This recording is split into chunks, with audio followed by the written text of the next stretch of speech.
Welcome to Whispering Pines Farms YouTube channel. My name is Jennifer Johnson and I raise Shetland sheep for their wool. Today I'm going to be skirting a fleece from our ewe Isolde, and her fleece is going to be included in our 2024 fleece auction. So recording this for you to watch so you can get as much data as possible to make a good decision about the fleece that you want to secure from our farm. So Isolde, I don't know how to say her name, as you can tell. She's 2 years old. She's a gray catnugget.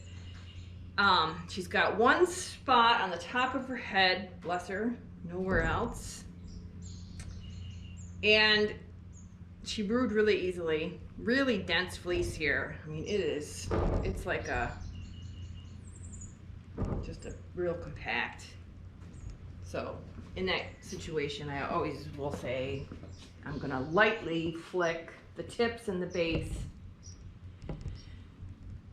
and then either spin from the lock or put the locks in the drum carder and pull off, comb top using a diz or make roll legs. You really got a lot of options here. But I don't think that I would put it directly on the drum carder without hitting it with something first, just because it's going to be so easy to clean it up. And that way you can get a really, consistent single without any texture. Which I know that's something that a lot of people like to get. It's not big of a thing for me. I don't mind a little bit and bob here and there. What I've learned, because I'm a knitter, is if you knit it, everything kind of just comes out fine. It just looks fine. So, of course, I'm not particular, and there probably are projects out there. I don't play around with a lot of different patterns, right? I pretty much make the same things over and over. So that's kind of my frame of reference for that comment. All right, so I'm skirting off some pieces here that I feel are a little bit over the top for a hand spinner fleece. But then we're ready to go here. So the skirtings, normally I'd put those in a pool of colored wool to go to the mill to be made into comb top, but the order was already shipped out last week. So anything I'm skirting now, I'm going to be just processing myself. And I thought about making a self-striping yarn, so hopefully I've got enough wool of the other colors that I didn't get for here, for the ones that are left, so that I can do that. All right, so she started out with 32.8 coat weight at 2 years old. That's pretty good. So she's probably going to be one of those keeper ewes that gives me the high yield, off a small frame. Because that's what we're shooting for. I want to start getting more wool off of a ewe. So they're all eating the same amount of food, and some of them are producing more than others. So those are the ones I want to proliferate. Big word.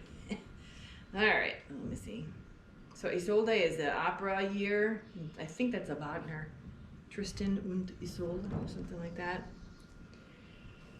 So there's a little sandfly that's driving me crazy. All right, we're gonna get a little bit of wool, a little sample for my records. I didn't get them. And this is, how are they so good at getting away?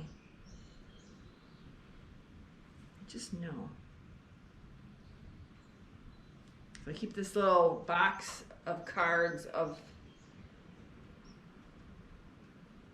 for each sheep with information. I'm sort of enchanted with this. It's got the right crimp, it's got the right fineness. She's got a 22.6 spinning fineness. Sort of checking all the boxes. 4-inch staple length. You know what I love about this ewe? They're all special in their own way.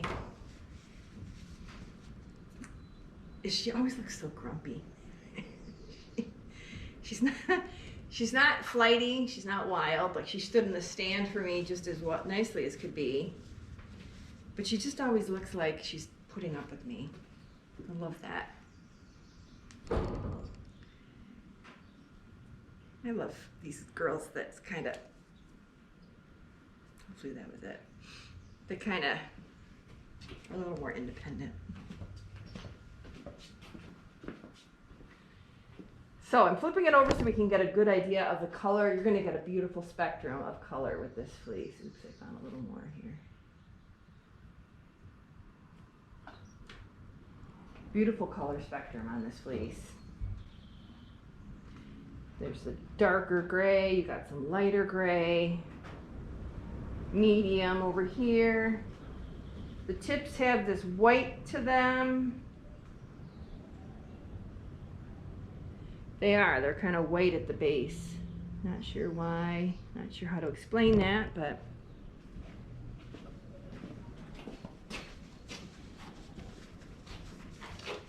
all right, where is her?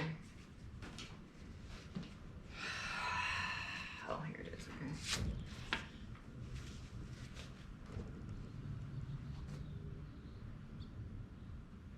That's really special. So 32.8 was the starting weight. You saw I took off quite a bit, so let's just see where we end up. She's not super big either. She's out of Susan B, who's a black ewe that's not with the flock any longer. Can't remember what it was about Susan B that she didn't make the cut. I want to say she didn't hold her fineness, I think. So she was bred to a ram that was finer. So here we now are watching to see if Isolde will keep her fineness. So in addition to these annual cards, I also have an index card for every ewe. And on there I put every year's spinning fineness so I can watch them as they go up or down. All right, let's get a weight quick. My battery's about ready to go.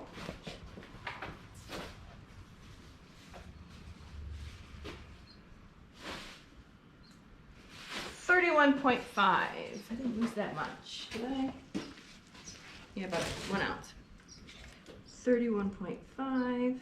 And that is Isolde. So thank you so much for stopping by. I hope you enjoyed this video, and I hope you can come back soon.